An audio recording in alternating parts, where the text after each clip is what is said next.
প্রবাস এসে ঘর ছাড়া আমি, আমার ফ্যামিলি ছাড়া আমি, আমার স্ত্রী সন্তান ছাড়া আমি, ভাই ব্রাদার আত্মীয় স্বজন সবকিছু ছাড়া আমি দোয়া করি মানুষের যেন এমন জীবন না হয় যে জীবনে কিছুই থাকবে না, শুধু সারাদিন টেনশন আর টেনশন, অশান্তি, কিছুই নেই।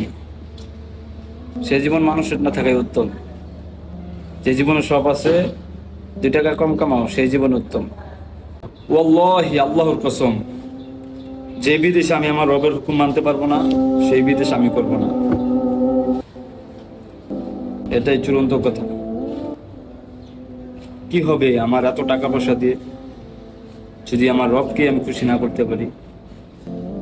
চলে যাব ইনশাল্লাহ, চলে যাব বাংলাদেশ, গিয়ে সুখে শান্তিতে বসবাস করবো, কম খাবো, তারপরে আমল বেশি করবো ইনশাল্লাহ। দুনিয়ায় কিছু টাকার জন্য আজ আমি আমার রবকে ভুলে গেলাম। আমাদেরকে বলা হলো মুসাফিরদের মতো জীবনযাপন করতে। একজন মুসাফির যখন সফর থাকে, সে যখন একটু রেস্ট নিতে যায়, যখন একটু গাছের তলে বসে, তখন সে কিন্তু ভাবে না যে এই এই গাছের তলে আমি বিল্ডিং বানাবো, বড় বড় ঘর বানাবো, এখানে সবকিছু করব। সে ভাবে এখানে আমি একটু রেস্ট করলাম, এখনই আমি চলে যাব আবার। ঠিক তেরকমই আমাদেরকে বলা হলো দুনিয়ার জীবনযাপন করতে। কিন্তু না, আমাদের দুনিয়ার জীবনে আরো বেশি চাই, অনেক কিছু চাই আমাদের। চাইতে চাইতে এক সময় জীবনই শেষ, অথচ সবকিছু হারা আমি, ইমান হারা আমি, জান্নাত হারা আমি, আল্লাহ রসুলের ভালোবাসা হারা আমি, আল্লাহ সুবহানাহু ওয়া তাআলার ভালোবাসা হারা আমি, সবকিছু হারিয়ে ফেললাম জীবন থেকে।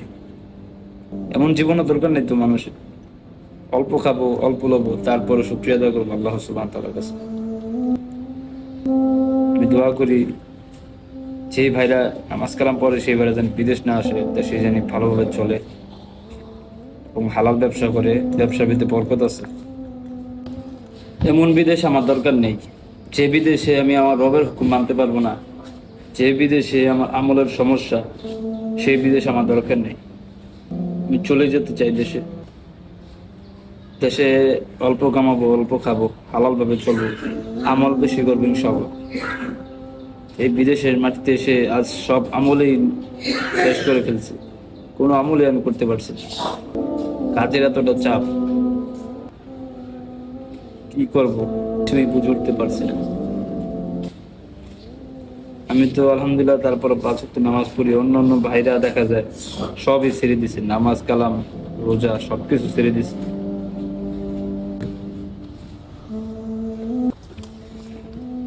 দেশে থাকতে আমি কত দিনদার ছিলাম, কত আমলদার ছিলাম, অথচ এই প্রবাসের মাটিতে এসে সব মিশে গেল। আমার জীবনে সবচেয়ে গুরুত্বপূর্ণ জিনিস যেটা, সেই আমলটাই হারিয়ে গেল আজ এই প্রবাসে এসে। এতটা টেনশন, এতটা চিন্তা নিয়ে ঘুমাতে হয় রাতে, তা আমার ভাবা ছিল না, আমার জানা ছিল না এতটা আমল হারা হয়ে যাবো আমি।